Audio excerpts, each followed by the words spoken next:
Olá amigos, vamos aqui para uma super aula de Direito Civil para o concurso de Oficial de Justiça. Hoje é dia 7 de outubro de 2023, agora são 16h40, são 5h40, 4h40 da tarde e vamos começar aqui uma aula.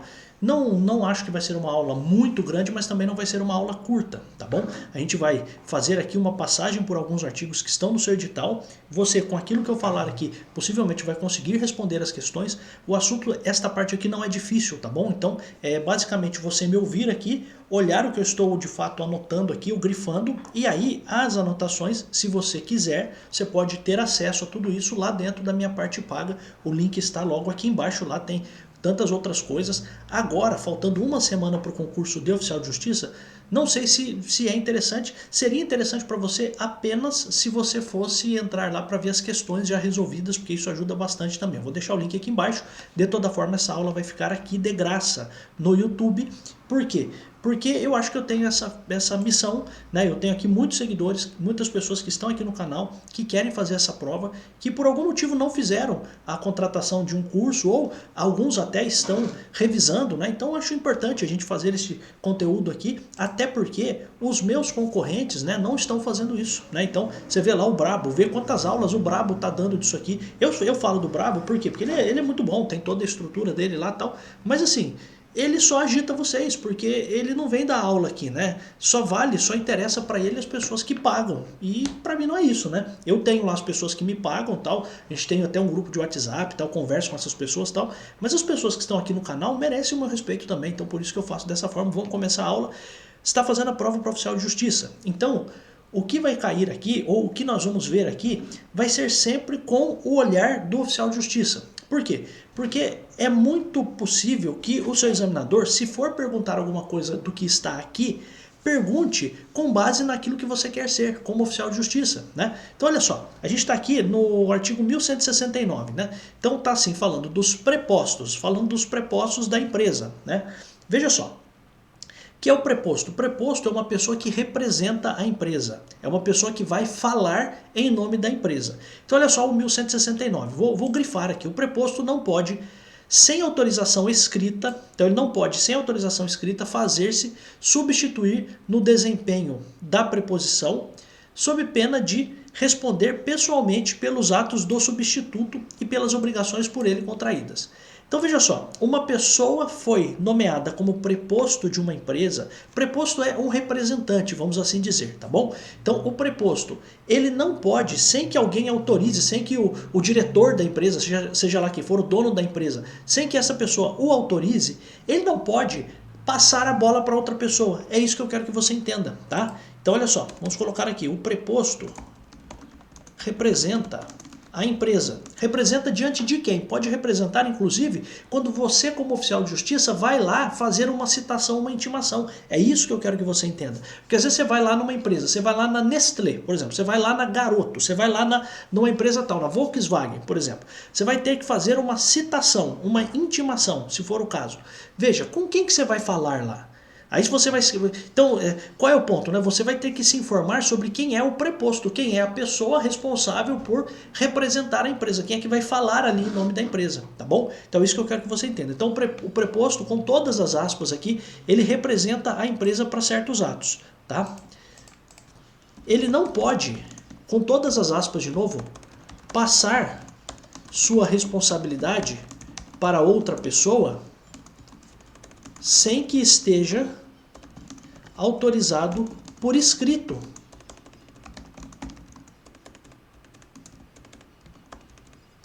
Tá? Então o preposto representa a empresa. Ele não pode passar a sua responsabilidade para outra pessoa sem que isso esteja autorizado por escrito. Então é isso que diz o 1169. O preposto não pode, sem autorização escrita, fazer-se substituir no desempenho da preposição, sob pena de responder, aí sim, pessoalmente pelos atos do substituto e pelas obrigações por ele contraídas. Então, se ele autorizar, se ele passar a bola para alguém sem que ele tenha uma autorização por escrito, ele vai responder pessoalmente por aquilo que o seu substituto fez. Tá? Então, o preposto representa a empresa, ele não pode passar sua responsabilidade para outra pessoa sem que esteja autorizado por escrito. E se passar sua responsabilidade, responderá pessoalmente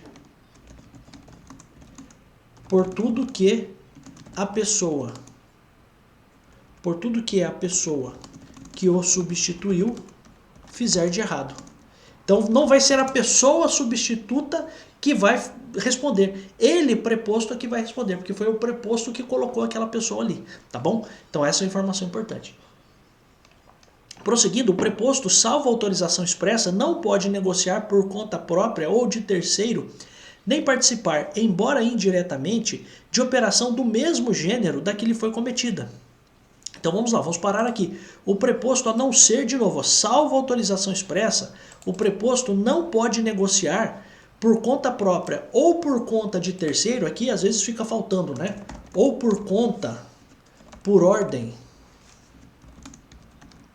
de terceiro, nem participar, embora indiretamente, de operação do mesmo gênero da que lhe foi cometida. Então pensa o seguinte, o cara ele é preposto de uma empresa, de uma padaria.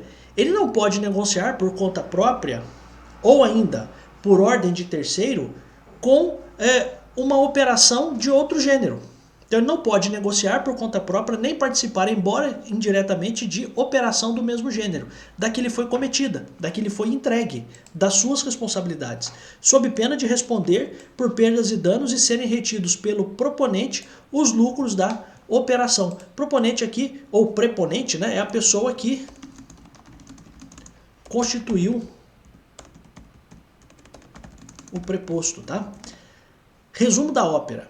O cara que é preposto, a princípio, e é isso que eu quero que você entenda, e isso é o suficiente.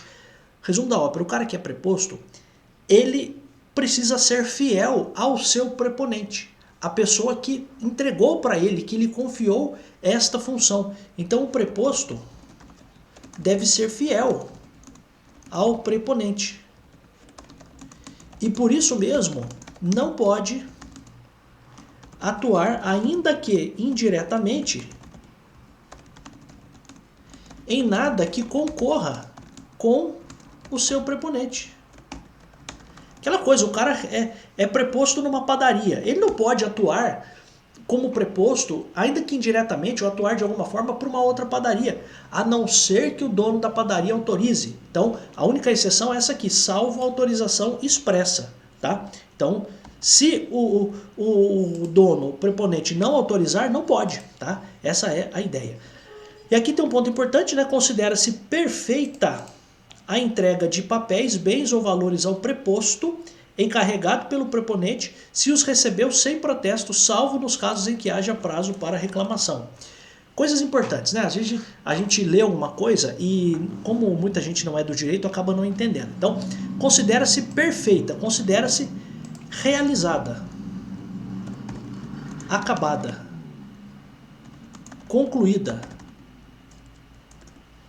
Então considera-se concluída a entrega de papéis, bens ou valores ao preposto. Então você, oficial de justiça, foi até a empresa e perguntou, tem algum preposto da empresa aqui? Ah, tem essa pessoa aqui que é o preposto. Você vai lá e entrega um papel, um documento, no caso do oficial de justiça, um mandado para o preposto. O preposto, o que ele tem que fazer? Se ele acha que ele não pode receber aquilo, ele tem que protestar. Se ele não protestou é dizer o seguinte, olha, não vou poder receber, protestar aqui não é fazer um protesto na rua, é protestar e dizer que não quer ou não pode receber aquilo. Olha, eu não posso receber isso aqui, por quê? Porque eu não tenho uma autorização específica para receber isso aqui. Qual é o ponto, portanto? O preposto, se ele for procurado, por exemplo, por um oficial de justiça, se ele for procurado por alguém, se ele receber alguma coisa em nome da empresa, em nome da atividade empresarial do responsável ali que concedeu para ele a preposição, se ele receber aquilo e não falar nada, aquilo é válido. Esse é o ponto, tá? Então, considera-se perfeita, considera-se realizada, acabada, considera-se concluída, considera-se feita normalmente a entrega de papéis, bens ou valores ao preposto, encarregado pelo proponente, se os recebeu sem protesto, salvo nos casos em que haja prazo para a reclamação. Então, resumo da ópera aqui para você. Se uma pessoa entrega bens, valores aqui é dinheiro, tá? Então, valores aqui é dinheiro. Se uma pessoa entrega bens, valores ou papéis ao preposto, se ele não falar nada, isso fica valendo. E considera-se realizada a entrega. Perfeita a entrega. No direito, perfeição é aquilo que teve o seu fim, tá? Então aquilo que foi feito completamente, tá? Então teve todo o seu ciclo realizado, tá? Então se uma pessoa entrega bens, valores ou papéis ao preposto, se ele não falar nada, isso fica valendo e considera-se realizada a entrega. A exceção de eu considerar como realizada a entrega é o caso de eu não precisar protestar na hora, mas poder fazer um protesto ou a reclamação aqui. Protesto ou reclamação é a mesma coisa, né? Protesto ou reclamação em um determinado prazo. Então veja, a regra qual é? Chegou lá uma pessoa, veio entregar para o preposto ele tem que falar, opa, não posso receber isso aqui agora. Essa é a ideia. Ou ele recebe, ou se ele não puder receber, ele já faz um protesto. Ele fala, olha, não posso receber isso aqui agora. Agora, existe uma situação em que o preposto pode receber e ele vai ter um prazo para dizer se ele poderia ter recebido ou não. Tá? Então esse é o ponto, considera-se perfeita, realizada a entrega de papéis, bens ou valores ao preposto, encarregado pelo preponente, ou seja, o preposto que de fato é um preposto, então ele tem autorização para agir em nome do preponente, se recebeu aquilo, se recebeu os papéis, os bens, os valores, sem protesto. A não ser, então salvo é, a não ser nos casos em que haja prazo para reclamação. Então o que eu quero que você entenda? A regra qual é? A regra é a de que você como preposto, ou você fazendo uma entrega para um preposto, o preposto tem a obrigação de dizer na hora. É isso que eu quero que você entenda. O preposto tem a obrigação de se manifestar na hora, tá? A exceção para ele se manifestar na hora é aquela em que foi dado a ele um prazo, tá? Tão simples quanto isso. Ah, professor, não é simples. Não, mas do jeito que a gente está falando aqui, eu acho que você consegue entender, tá? Então, aqui, o artigo 1169 até o 1173, a princípio, primeiro a gente está vendo aqui o preposto. Aí a gente vai ver um tipo de preposto especial. Olha só o que diz o 1172. Considera-se gerente o preposto permanente no exercício da empresa, na sede desta, ou em sucursal, filial ou agência. Então, olha que coisa interessante. Preposto é quem representa a empresa. Só que, em regra, isso pode ser transitório ou permanente. Sabe onde tem muito preposto? Só para explicar para você, para deixar isso mais próximo do seu raciocínio aqui. Por exemplo, numa audiência trabalhista. Às vezes, você vai lá numa audiência trabalhista e o que acontece? O preposto da empresa, para representar, para estar ali na audiência, pode ser, por exemplo, o chefe da seção de recursos humanos. Então veja, para aquela audiência foi chamado para ser o preposto, para falar em nome da empresa, o chefe de recursos humanos. Aí você pode ter lá uma situação do enfermeiro que está entrando com uma ação contra um hospital. E aí o hospital pode colocar como preposto, sabe quem? O médico responsável. Então o preposto não necessariamente é um gerente. O preposto é uma pessoa que vai agir, que vai falar em nome da empresa com um fim específico. Agora tem uma coisa importante. A ideia de preposto pode trazer para você duas implicações. Esta pessoa que representa, que fala, que recebe papéis em nome da empresa, ele pode ser uma pessoa transitória, por exemplo, no caso de alguém, do chefe da seção de recursos humanos, que vai só numa audiência trabalhista representar a empresa, ou ele pode ser uma pessoa que atua permanentemente como preposto. E esta pessoa que atua de modo permanente como preposto é o gerente. Então aqui Preposto é quem, entre aspas, representa a empresa, só que em regra isso pode ser transitório ou permanente. Se for permanente, esta pessoa será chamada de gerente. Acabou, tá? Então será considerado gerente o preposto permanente no exercício da empresa. Então é o cara que sempre, o tempo todo, está ali agindo em nome da empresa, tá? Então essa é a informação importante aqui, tá?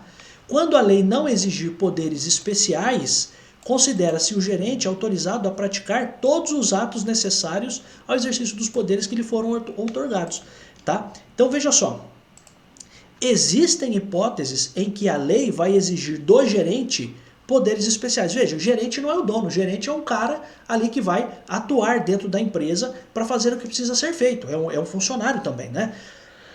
Mas qual é o ponto? O gerente, a princípio, ele vai fazer tudo o que precisa ser feito dentro da sua atuação como preposto permanente, como gerente.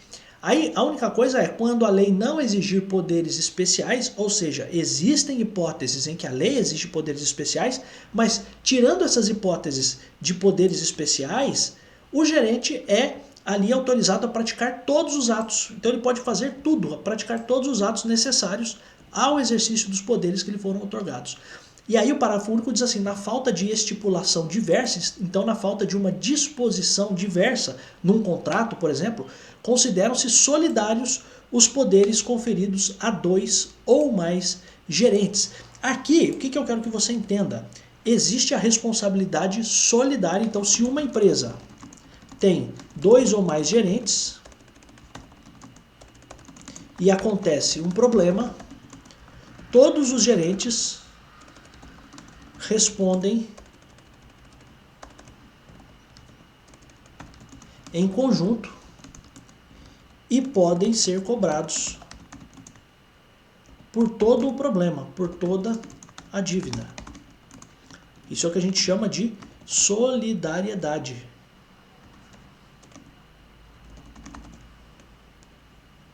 Vou até melhorar, ó. Todos os gerentes podem responder em conjunto e podem ser cobrados por toda a dívida. E aqui vou até melhorar mais ainda, podem responder em conjunto ou isoladamente. Isso é a responsabilidade solidária. A solidariedade é um negócio que está dentro do Código Civil, não vai ser perguntado para você, tá? Estou apenas explicando. O que é uma obrigação solidária? Aquela situação em que você tem pelo menos 2 pessoas que podem ser cobradas pelo problema, podem ser cobradas pela dívida, os 2 juntos, ou eu posso escolher um dos 2 de quem eu vou cobrar. Esse vai pagar e aí depois ele pode reaver o que ele pagou do outro, né? Tudo bem, não tem problema. Mas qual é o grande ponto aqui que eu quero que você entenda? Você tem uma empresa que tem lá 2 gerentes, 2 prepostos permanentes. Neste caso, qual é a regra? Existe entre eles uma responsabilidade solidária. Eu posso cobrar tudo de cada um deles, posso cobrar dos 2 em conjunto. E qual é o ponto?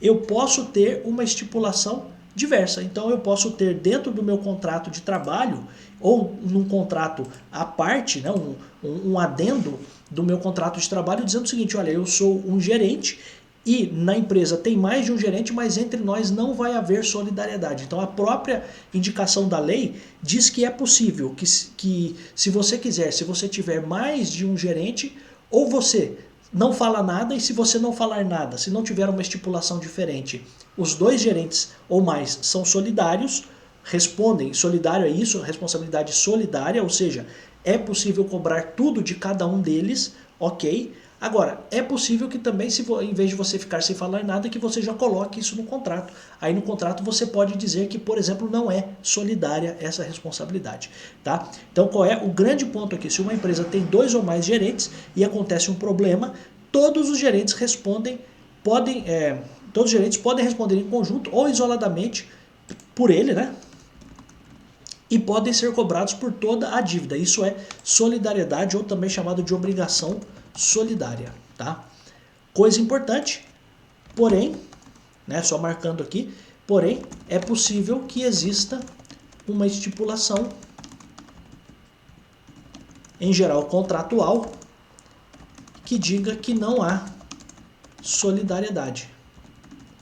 Professor, você acha que isso aqui vai cair? Eu acho que não, mas se cair, né, e uma vez eu falei isso no concurso, né, acho que vai cair? Não, e daí caiu, só que eu disse depois o seguinte, olha, se cair, o que poderia perguntar para você é o seguinte, se é sempre solidária a responsabilidade vou reformular, né? Nossa, professor, tá viajando? Não, eu tô repensando aqui uma coisa que eu acabei de falar, né?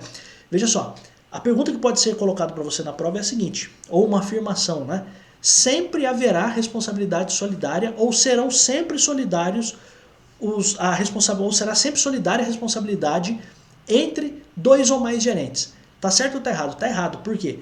Porque você precisa ter a menção de que será solidária a responsabilidade para dois ou mais gerentes, salvo se houver estipulação diversa. Porque se houver estipulação diversa, eu retiro a solidariedade. Então não é sempre que é solidário. Só vai ser solidário se não houver estipulação diversa. Tá bom? Então essa informação é importante aqui pra gente. Só ver se tá gravando, né? Pelo amor de Deus. Né? Então aqui a gente matou esses artigos, o 1169 a o 1173. Olhando então, portanto, a questão do preposto, né? O preposto representa, vai falar em nome da empresa. Se for uma coisa permanente, aí é o gerente, ok. E aqui é aquela coisa, o preposto não pode colocar outro no lugar dele, a não ser que ele esteja autorizado para isso. Se ele colocar outros, o que o substituto fizer, quem responde é o próprio preposto, tá? E ele não pode também se desviar, ele tem que se manter fiel ao seu preponente, ou seja, ele não pode tratar de assuntos que ele tem que tratar na empresa, numa outra empresa, a não ser, claro, que ele de fato seja autorizado por isso. E uma outra coisa é, entreguei uma coisa para o preposto, está valendo.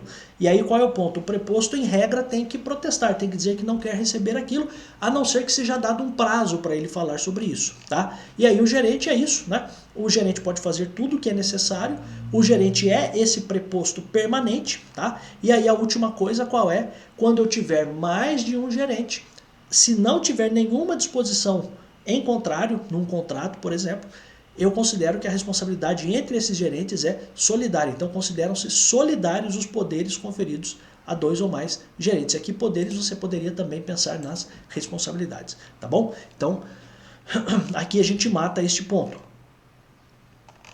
Tudo isso aqui está dentro do livro lá do direito de empresa, tá? Porque isso aqui tem a ver com o direito empresarial, mas está dentro do direito civil, tá? Então, esse é um ponto importante para você. Por que estou falando isso? Porque agora a gente vai passar para um outro ponto que é direito das coisas, que é um negócio que envolve a posse, que envolve a propriedade, que envolve as garantias. Então, por exemplo, você vai lá você pega lá um anel de ouro e vai levar na Caixa Econômica Federal para levantar um dinheiro. O que você vai fazer? Você vai dar aquele anel de ouro em penhor, você vai empenhar aquele anel de ouro. Isso também está dentro do direito das coisas. Então você tem os direitos reais de garantia e assim por diante. Nós vamos falar deles com calma, aquilo que for importante para o concurso, aquilo que estiver dentro do nosso edital. Então olha só, a gente está agora falando aqui do direito das coisas, da posse, né? E aí o que vai cair para a gente é a classificação da posse. Então olha só, da posse. Entenda uma coisa, a gente tem uma outra expressão sobre direito das coisas que é direitos reais, tá? Não vai ser perguntado pra gente. Alguns dizem que é a mesma coisa, alguns dizem que direitos reais é diferente de direito das coisas. Pra gente é indiferente isso para fins do nosso concurso aqui. Eu quero que você entenda. Dentro do direito das coisas, a gente vai estudar não a relação que existe entre as pessoas. Veja, quando eu tenho uma obrigação, por exemplo, vamos dar um exemplo aqui para você. Né? Eu fiz um contrato com o banco. Né? A minha obrigação de, por exemplo, pagar o valor de um empréstimo, então eu peguei lá um dinheiro emprestado no banco. Eu faço um contrato com o banco, existe uma relação minha com a instituição bancária. Eu, pessoa natural, com a pessoa jurídica, chamada banco. Tá? Então veja, eu tenho uma relação, um vínculo jurídico estabelecido entre duas pessoas. Pode ser entre duas pessoas físicas, duas pessoas naturais, né? Ou pode ser uma relação entre duas pessoas jurídicas, ou pode ser entre uma pessoa natural e uma pessoa jurídica. Então, por exemplo, no empréstimo do banco, eu faço um contrato, eu, pessoa física, pessoa natural, faço um contrato com o banco. Então é uma relação entre duas pessoas, seja pessoa física, seja pessoa jurídica. Agora, quando eu falo do direito das coisas, eu estou falando de uma coisa diferente. Eu estou falando de uma relação que um ser humano, ou que uma empresa até poderia ser, mas que uma pessoa tem, não com uma outra pessoa, mas com uma coisa. Então o direito das coisas ele trata das relações entre uma pessoa, que pode ser pessoa natural, pessoa física ou pessoa jurídica. Então trata das relações entre uma pessoa e uma coisa. E tudo que se relaciona a isso. Então, por exemplo, quando você tem lá a seguinte ideia, você já viu isso, você já ouviu isso em alguma situação. Por exemplo, a minha avó fez uma doação do imóvel dela para os filhos e fez a reserva de usufruto, né, para que ela possa ficar com o imóvel durante toda a sua vida. E quando ela morrer, aquilo já vai ficar para os netos, para os filhos ou para os netos, seja lá para quem ela quiser fazer isso.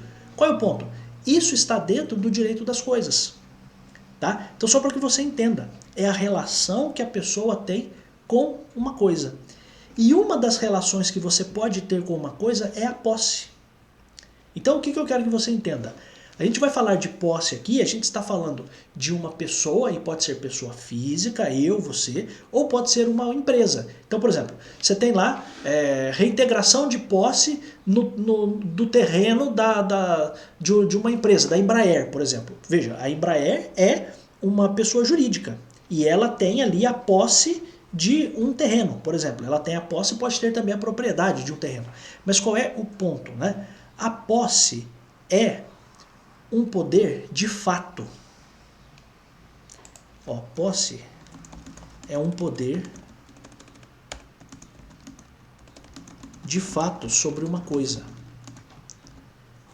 A propriedade, não vou colocar aqui para você, mas qual a diferença da posse para a propriedade? A propriedade é um poder de direito, porque você comprou, porque isso está no seu nome, tem uma escritura, porque você é o proprietário de fato daquilo.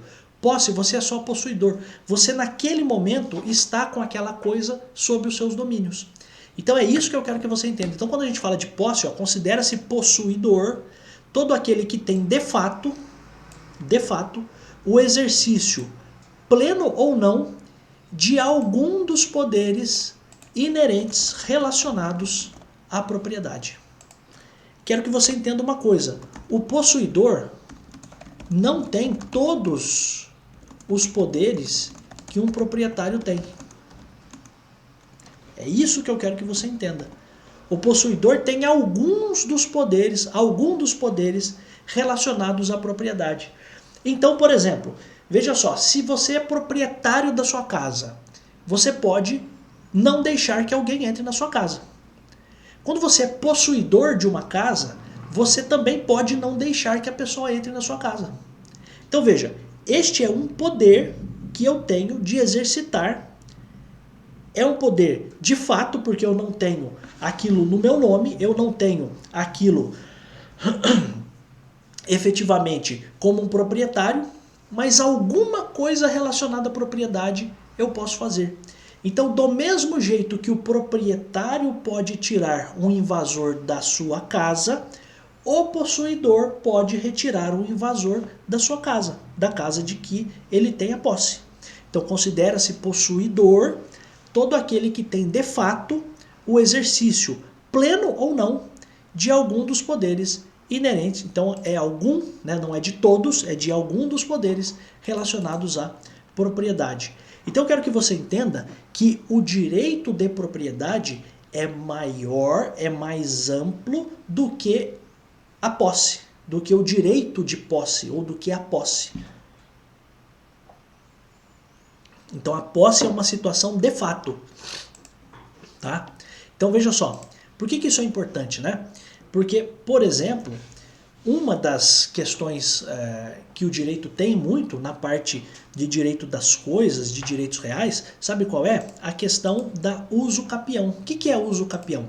Eu não sou o proprietário, mas eu estou num certo imóvel por um certo tempo, exercendo os direitos de possuidor. Eu estou cuidando, daquele imóvel. Estou pagando IPTU, estou fazendo a limpeza, estou fazendo a manutenção.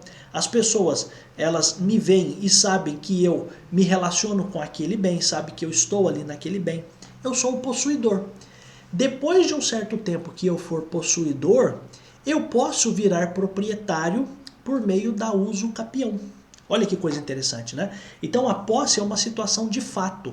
Então considera-se possuidor todo aquele que tem de fato o exercício pleno ou não de algum dos poderes relacionados à propriedade. Estou insistindo porque me parece que esse artigo aqui de todos é o mais importante, porque poderia ser: considera-se possuidor todo aquele que tem de direito. O exercício não é de fato. A posse é uma circunstância de fato, tá? E ele exerce algum dos poderes relacionados à propriedade, porque o possuidor não tem todos os poderes que um proprietário tem, tá? Esse é um ponto importante. 1197, a posse direta de pessoa que tem a coisa em seu poder temporariamente em virtude de direito pessoal ou real, não anula a indireta de quem aquela foi a vida, podendo o possuidor direto defender sua posse contra o possuidor indireto. Vamos lá. Eu vou dar um exemplo e a partir do exemplo eu vou explicar para você. Eu aluguei um apartamento de João. Então, eu aluguei o apartamento de João. Eu, que estou no apartamento, que estou morando no apartamento, sou possuidor direto do apartamento. João, que é proprietário do apartamento, porque a gente diz que o apartamento pertence a ele, é possuidor indireto do apartamento. Professor, mas o cara é proprietário e ao mesmo tempo possuidor indireto? Sim. Isso tem um outro nome, mas não quero que você, até porque muitos que estão aqui não são do direito, eu não quero que você se preocupe com isso agora. Mas quando eu estou na posse de um apartamento que pertence a outra pessoa, isso tem um nome que se chama desdobramento da posse. Ou seja, aquilo está não só sob minha responsabilidade, mas também sob responsabilidade do dono. E é claro, a gente está numa situação em que eu estou ali por conta de um contrato. Eu fui lá na imobiliária, fiz um contrato de aluguel, um contrato de locação. Isso tem a ver com direito pessoal, tá? Contrato é um direito pessoal. E veja, eu estou morando no apartamento. Eu sou o possuidor direto do apartamento. Só que olha o que diz a lei. A posse direta, então, eu estando no apartamento, isso não anula a posse indireta.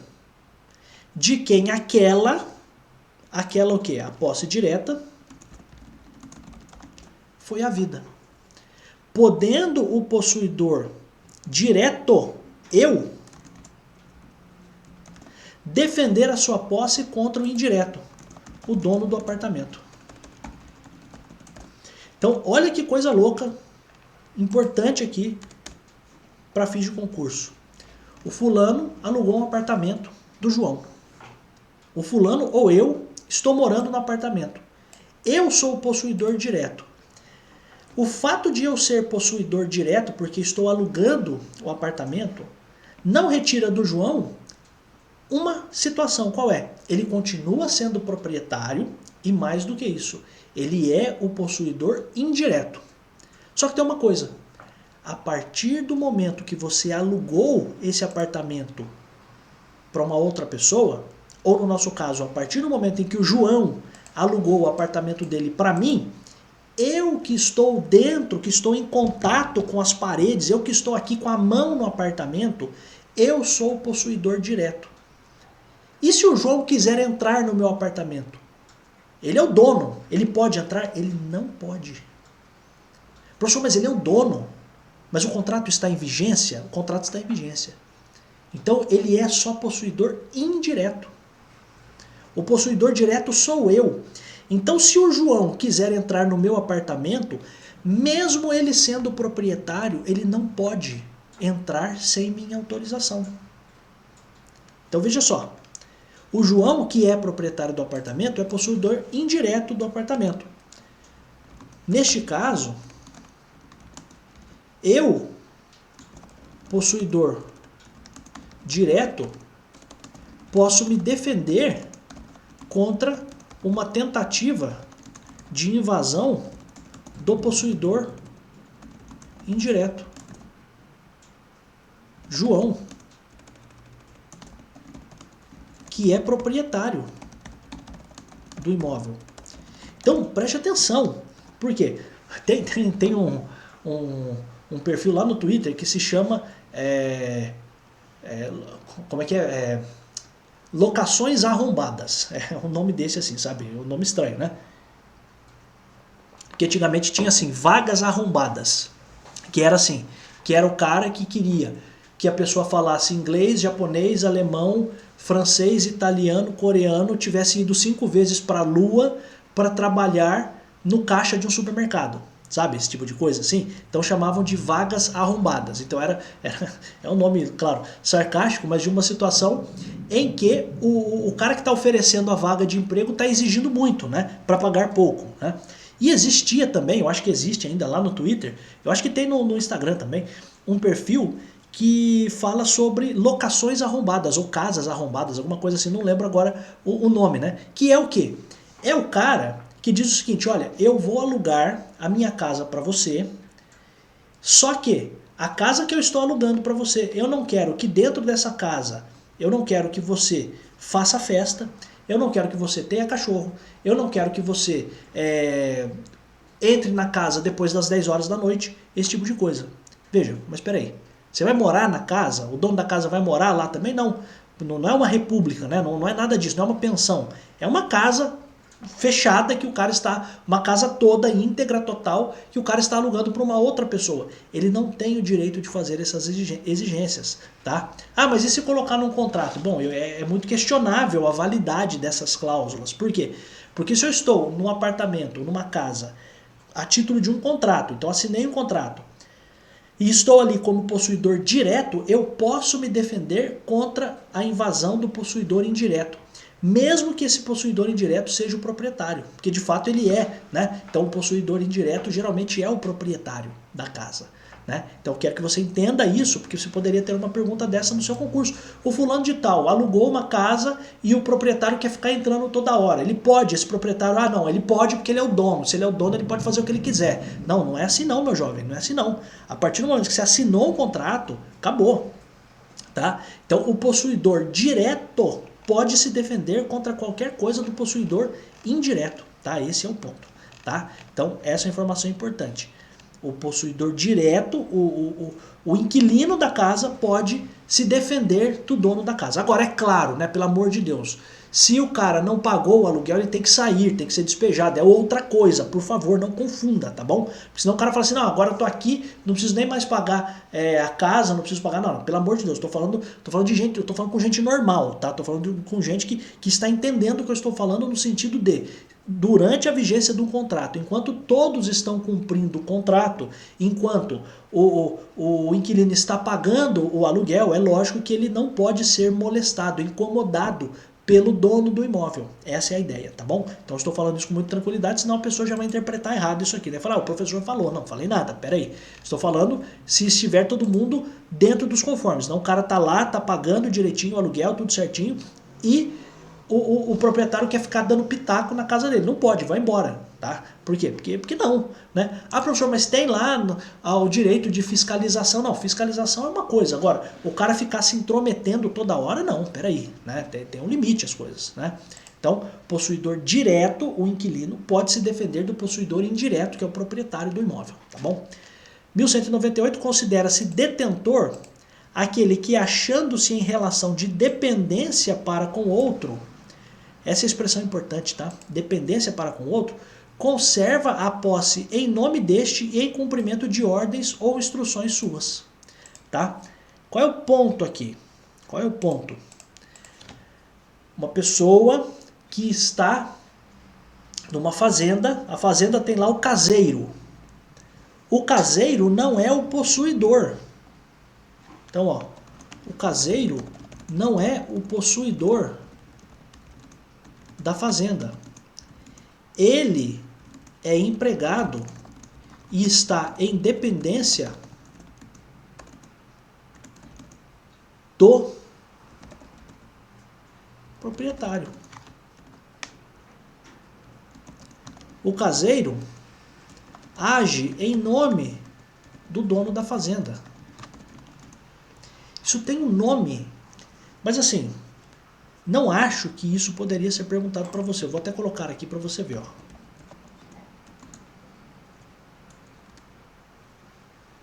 Fâmulo da posse.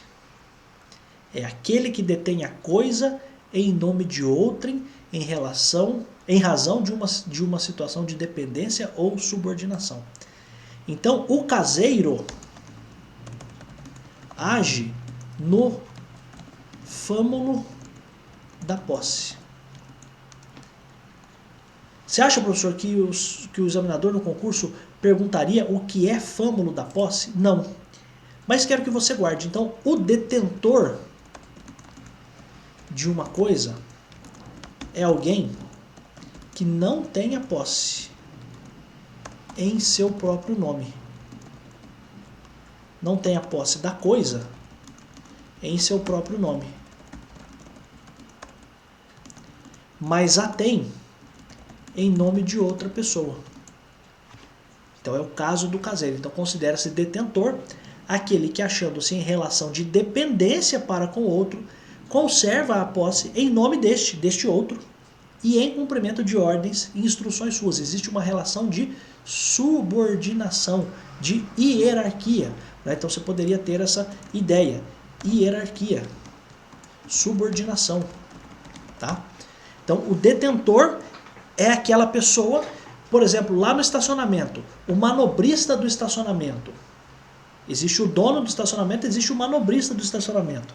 E eu entreguei o meu carro para o manobrista. O manobrista está fazendo a manobra porque ele é funcionário do estacionamento. Ele está ali na mera condição de detentor. Tá? Professor, então quer dizer que um empregado, alguém que tem uma relação de subordinação, ele é um detentor? Em geral, sim. Tá bom? Então, esse é um ponto importante. Tá? Então, olha só o que a gente já viu aqui, né?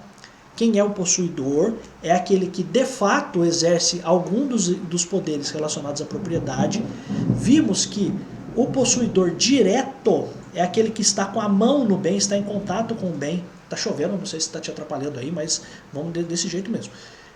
O possuidor direto é o inquilino, por exemplo, de um imóvel, que pode se defender contra o possuidor indireto, que é o proprietário. Vimos isso. Vimos uma outra coisa, quem é o detentor. Detentor é uma pessoa que defende a posse, que conserva a posse, mas não em próprio nome. Mas ele faz isso em nome de outra pessoa.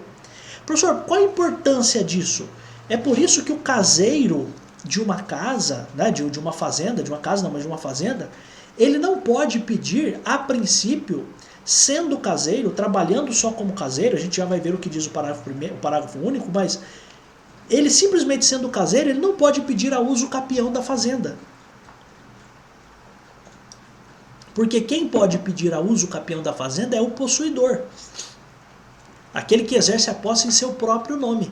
O detentor exerce a posse, mas em nome, na função, com base na dependência de outra pessoa. Tá? Então é por isso, quero que você entenda isso. Então o detentor é a pessoa simplesmente que detém a coisa no sentido de eu vou defender isso porque eu sou o empregado. Eu tenho que cuidar disso aqui. Ponto. Tá?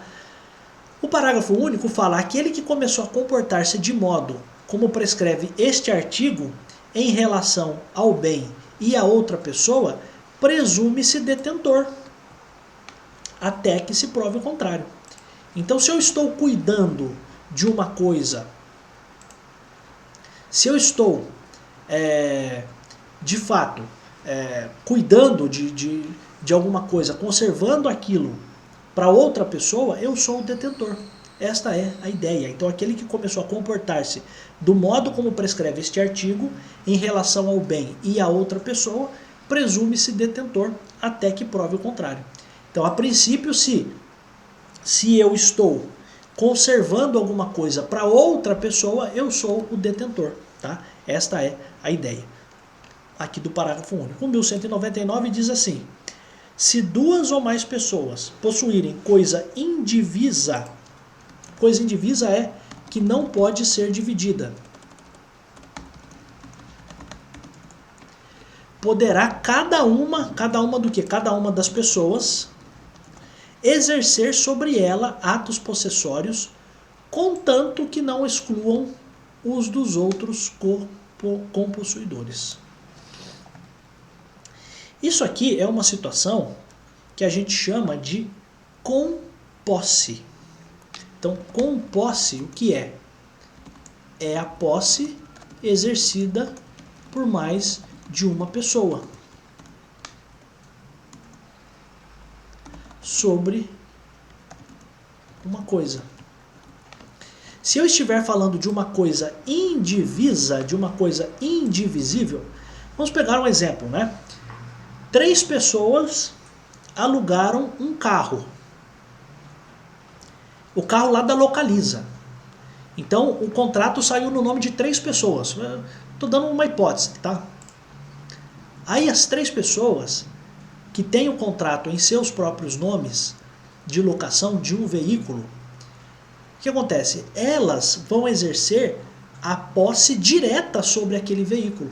Por quê? Porque a Localiza exerce a posse indireta. Agora a pergunta que eu faço é a seguinte: eu consigo dividir um carro? Eu não consigo. Então as 3 pessoas exercem a posse sobre aquele carro. E estas 3 pessoas podem defender a posse de outras pessoas. Com uma única observação: elas não podem excluir o direito de posse dos outros. Então não pode uma delas pegar o carro e falar assim: só eu vou andar com o carro e vocês duas dane-se, por exemplo. Então qual é a ideia? Se uma coisa não pode ser dividida e tal coisa está sob a posse de várias pessoas, cada uma delas pode exercer atos possessórios. Entenda como atos possessórios, por exemplo, a defesa da posse, desde que não exclua o direito de os outros compossuidores, aqueles que têm a posse em conjunto, a composse, desde que não exclua o direito de outros compossuidores, de outros que também têm a posse, de também fazerem isso. Tá? Essa também é uma informação importante aqui pra gente. Aí a gente tem, então aqui a gente tem a situação do exercício da posse em conjunto sobre uma coisa indivisível. Poderia ser também de um apartamento, né? Então tem lá 5 pessoas alugaram um apartamento em conjunto. As 5 pessoas exercem a posse sobre aquele apartamento. A única coisa é, eu não posso excluir o direito de qualquer uma dessas 5 pessoas também exercer. Então se um deles quer defender o apartamento de uma invasão, de uma violação, ele pode fazer sozinho. Mas ele também pode fazer com os outros 4. 5 podem fazer em conjuntos, cada um pode fazer por si. E o que se pretende aqui na lei é que eu não posso excluir o direito de os outros também fazerem a mesma coisa.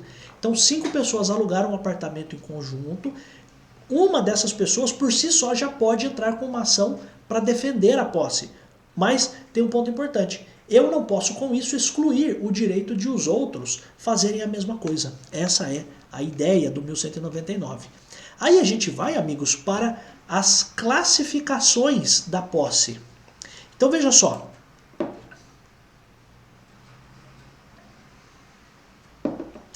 O que é a posse justa? É justa a posse que não for violenta, clandestina ou precária. Olha que coisa louca, né? Então você diz o que é por aquilo que não é. Então olha só, posse justa é a que não é violenta, não é clandestina, não é violenta, não foi obtida por violência, né, com força. Não é clandestina, ou seja, eu não entrei, não me apropriei, mas não me apossei de uma coisa de modo sorrateiro, clandestino, tá? Então não é violenta, não é clandestina e não é precária. Precária, o que é? É uma situação transitória. Então não é transitória. Então não foi obtida por força, não foi obtida de modo sorrateiro,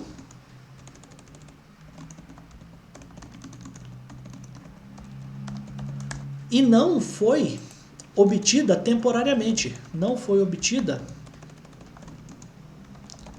temporariamente, por um único instante.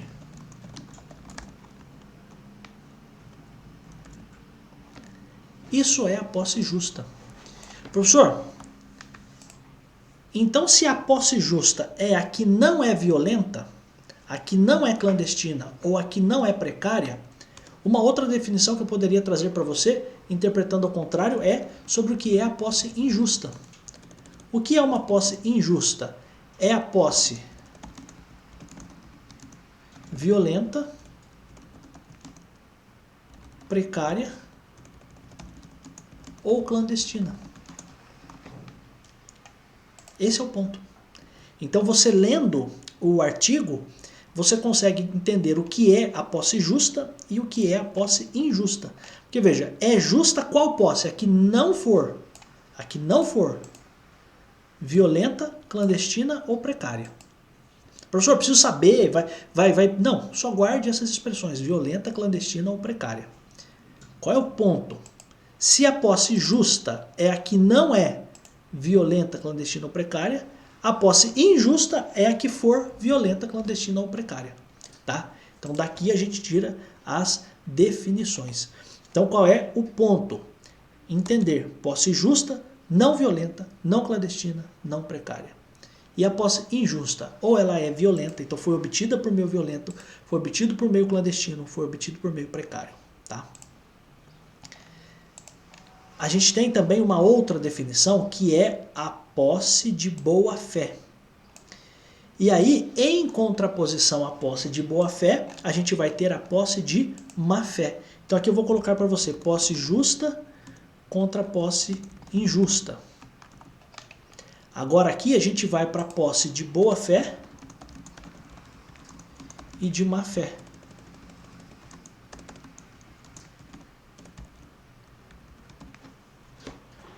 Posse de boa-fé, então é de boa-fé a posse se o possuidor ignora o vício ou o obstáculo que impede a aquisição da coisa. Posse de boa-fé, o que é uma pessoa estar de boa-fé? O cara não está com maldade, o cara está com um coração bom.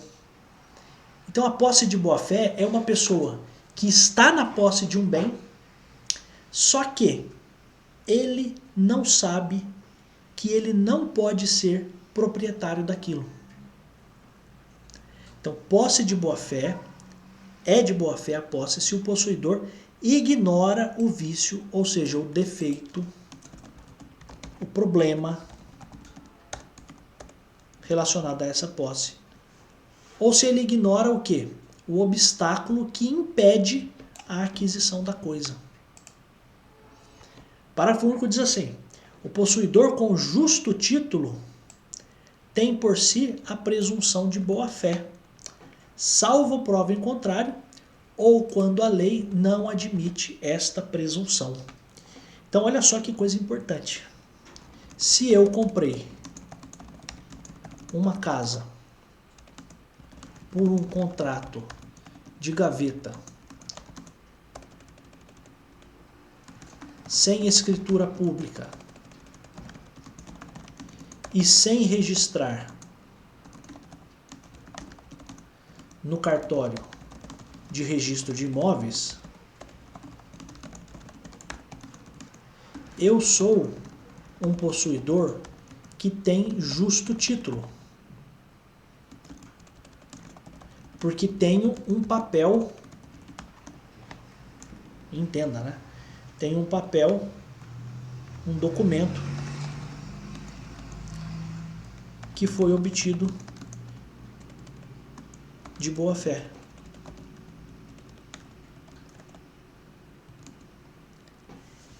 Este contrato de gaveta não me permite ser de imediato proprietário da coisa. Qual é então o ponto, né? A posse de boa fé, ela é presumida quando a pessoa tem um justo título. Professor, o que é o justo título? Justo título é um documento que a pessoa tem. Vou acabar já a aula, tá? Justo título é um documento que a pessoa tem, que dá para ela a posse. Então isso acontece muito. Eu fui por um tempo, para quem não sabe, né, para quem é novo aqui, eu fui por muito tempo, por 8 anos, concursado como procurador de um município. E por vezes a gente tinha pedidos lá administrativos para que a cobrança do IPTU fosse feita em nome de uma pessoa. Aí a gente ia ver, a pessoa não tinha passado a casa para o nome dele lá no cartório de imóveis. O que ele apresentava? Ele apresentava lá um contrato de gaveta. O que é um contrato de gaveta? Um contrato que ele faz na casa dele mesmo. Um contrato digitado lá, datilografado ou digitado, que uma pessoa está, entre aspas, vendendo a casa para ele. Então ele comprou a casa e ele está morando na casa. Então quem vendeu a casa para ele autorizou que ele fosse morar na casa, mas ele não passou a casa para o nome dele. Então ele é o possuidor. Então veja, esta pessoa, ela tem justo título. O justo título que é um documento que dá para a pessoa a posse, mas que não permite que ela seja proprietária, tá? Então este é o ponto de imediato, tá? Então justo título, ó, justo título é um documento que a pessoa tem que a autoriza a estar na posse da coisa, mas que de imediato, por isso que eu estou sempre falando isso, né? Mas de imediato não pode lhe dar a propriedade. Por que você está falando isso, professor? Porque esta pessoa que fez lá um contrato de gaveta, este contrato feito em casa, né? Ah, mas mesmo que tenha reconhecido o firma, não tem problema. O contrato por si só não foi feito por uma escritura pública. E isso não foi levado para o cartório de registro de imóveis. É um contrato que sim, tem a sua validade para fins de posse. Ok. Mas qual é o ponto? Este contrato faz com que se presuma que a pessoa está de boa fé. Professor, mas ele está fazendo um negócio fora da lei, porque a lei diz, não interessa. Para fins de posse, ele é um possuidor de boa fé. Ah, mas ele não é proprietário. Não tem problema. A gente já está vendo aqui, ó. É de boa fé se o possuidor ignora o vício ou o obstáculo que impede a aquisição da coisa. Ou seja, que não permite que esta pessoa seja proprietária de imediato. E como que esse cara um dia vai ser proprietário? Aí a gente entra lá na uso capião. Ó. Só para explicar para você, tá? Então, só para que você tenha em mente isso, tá? Então, olha só, uso capião, Código Civil. Ó. O artigo 1287 do Código Civil estipula que a posse do direito de propriedade ou de outros direitos reais de gozo, mantida por certo lapso de tempo, tal, ó. Vamos até colocar aqui, ó. Você coloca uso capião justo título. A uso capião ordinária é uma das modalidades de uso capião que leva em consideração a existência do chamado justo título capaz de justificar a origem da posse. Então, o justo título é a demonstração de que a posse foi outorgada por quem poderia ceder a referida posse, independente se é título gratuito ou pagamento. O justo título para uso capião ordinário é aquele documento que tem o poder de transferir o domínio, mas não o faz por força de algum vício. Então, qual é o grande ponto aqui que eu quero que você tenha em mente? É de boa fé se o possuidor passa a exercer a posse, se ele ignora o vício ou o obstáculo que impede a aquisição da coisa. E quando que eu presumo que existe a boa-fé? Quando eu tenho o justo título. Então o contrato de gaveta, e aí você poderia estar diante de uma questão, né? A pessoa diz lá assim, começa dizendo a questão assim, que somente se transfere a propriedade por meio da escritura pública e depois o registro no cartório de registro de imóveis. Ok. Ninguém, a lei de introdução, né, as normas do direito brasileiro diz que ninguém pode se excusar do conhecimento da lei. Então todo mundo tem que saber a lei. Ok. Então nesse caso, a pessoa, ela, com o contrato de gaveta, ele é mesmo assim um possuidor de boa-fé? Segundo a lei, é. Tá? Então mesmo que ele devesse saber que para ser proprietário ele tem que ter um contrato feito por escritura pública, etc., mas ele é possuidor de boa-fé e tão simples quanto isso para a gente é o suficiente para nossa prova. Tá? Continuando, a posse de boa-fé só perde este caráter de ser de boa-fé no caso e desde o momento em que as circunstâncias façam presumir que o possuidor não ignora que possui indevidamente. Então veja só, se eu estou num lugar, e isso por vezes acontece em outras circunstâncias, né? Se eu estou num determinado lugar, vejo lá um terreno, falo o seguinte, bom, eu acho que esse terreno aqui pode ser meu. Veja, uma das formas de eu presumir a boa-fé, sim, é com o justo título. Mas e se eu estou lá num terreno, eu acho que aquele terreno não é de ninguém, está abandonado e tal, e começo a plantar ali, começo a ficar ali naquele terreno. Veja, a partir do momento que eu sei que eu não poderia estar ali, eu não sou mais um possuidor de boa-fé. Eu passo a ser um possuidor de má-fé. Então, a posse de boa-fé só perde este caráter passando a ser considerada posse de má-fé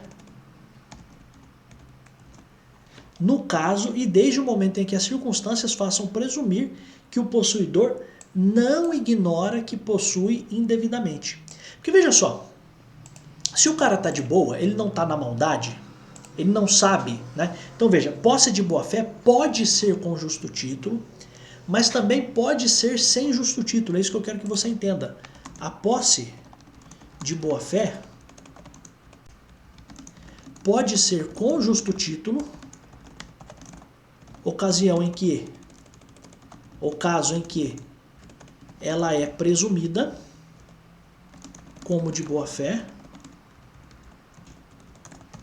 mas também pode ser sem justo título, sem eu ter assinado nenhum documento com ninguém. Só que aí tem uma coisa, se eu entrei lá sem ter assinado nenhum documento com ninguém e alguém me avisa que eu não poderia estar ali, a partir deste momento eu passo a estar de má fé, porque eu fui avisado. Essa é a ideia. Salvo prova em contrário, entende-se manter a posse o mesmo caráter com que foi adquirida. Então entende-se manter a posse o mesmo caráter com que foi adquirida. Então se a posse foi, de fato, obtida de boa fé, o que se espera é que ela seja mantida como posse de boa fé. Tão simples quanto isso. Tá? Se ela foi obtida, se é uma posse justa, eu quero que ela continue a ser uma posse justa. Então, salvo prova em contrário, entende-se manter a posse o mesmo caráter com que foi adquirida. Amigos, a gente vai parar por aqui. E aí no próximo vídeo, também de uma outra super aula de Direito Civil, nós vamos começar a tratar de outros temas aqui também muito importantes para sua prova na parte de penhor, tá? Então, de garantias que podem ser dadas por uma pessoa que está devendo ou que quer de fato fazer um contrato, tá? Só uma observação, claro, né? Penhor aqui é um direito real de garantia. É diferente da penhora feita pelo oficial de justiça, tá? Quando o oficial de justiça vai penhorar alguma coisa, tá bom? Então são coisas diferentes, mas acho importante que a gente veja isso aqui também porque está no seu edital. Se você quiser fazer questões para esse concurso de oficial de justiça, eu tenho o link aqui embaixo. Como eu já falei para você, esta aula aqui vai ficar lá na minha parte paga, neste meu curso chamado Base Jurídica, que tem o link aqui embaixo, mas eu vou deixar também a aula por si só no YouTube, porque eu acho importante para quem não conseguiu pagar, né, por um curso nem nada disso, e para mostrar, principalmente, que o produtor de conteúdo no YouTube, ele tem que se preocupar com dois grupos. Com o grupo dos que pagam e entram no curso para saberem coisas a mais, para fazerem coisas a mais, mas também ele tem que se preocupar com as pessoas que estão lá, que são fiéis, que todo dia estão lá assistindo os vídeos, principalmente perto das provas, né? Então acho que é uma tábua de salvação para quem de fato precisa, e eu faço isso também porque eu sei que eu estou ajudando muitas pessoas fazendo dessa forma. Tá bom, meus amigos? Eu volto em tantos outros vídeos. Se você quiser entrar lá no Base Jurídica, até para depois continuar estudando, o link vai estar aqui embaixo, tá? Essas anotações eu vou deixar lá também. Lá tem outras coisas, tem questões para o concurso de oficial de justiça, mas com esta aula aqui, daquilo que a gente deu, eu imagino que você consiga responder a todas as perguntas, mas eu ainda vou continuar com outros temas aqui pra gente, tá bom? Um grande abraço, eu volto em tantos outros vídeos. Sim, ó, o brabo lá não gosta de ficar dando essas aulas aqui não, acho que ele não sabe nem dar essas aulas aqui, hein, tá? E eu adoro estar aqui, tá? Então preste muita atenção, de novo, preste atenção em quem se preocupa com vocês, principalmente com os que não podem pagar, porque essa é a diferença, tá? Então fica ligado aí, porque tem muita gente maluca por aí, tá bom? Que quer só o seu dinheiro, tá? Eu vendo curso também, não tem problema nenhum, mas fica ligado aí, tá bom? Um grande abraço, eu volto em tantos outros vídeos.